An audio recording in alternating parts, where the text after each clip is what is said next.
अस्सलामुअलैकुम हुज़ूर, मेरा नाम सबिहा मुस्तफ़ा है जी।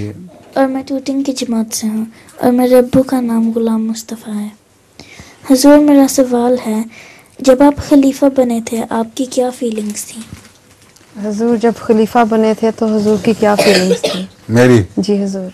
बहुत डर गया था, खौफ के सिवा और कोई फीलिंग नहीं थी कि अब मैं कैसे ये बोझ उठाऊंगा, और यही दुआ कर रहा था कि अल्लाह तौफीक अता फरमाए। हुज़ूर, लतीफ़ा भी है। लतीफ़ा? हाँ, सुनाएं। एक आदमी दूसरे से पूछता है कि तुम्हारे सर के बाल सफ़ेद और दाढ़ी काली क्यों है? दूसरा सफ़ेद और दाढ़ी काली क्यों है? अच्छा, सर के बाल सफ़ेद और दाढ़ी काली।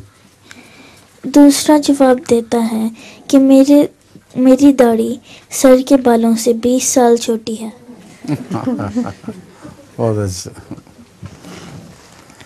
एक लड़के ने से उसके अब्बा ने कहा कि देखो, तुम जब शरारतें करते हो तो मेरे बाल सफ़ेद हो जाते हैं, तो मेरे देखो कितने बाल सफ़ेद हो गए हैं।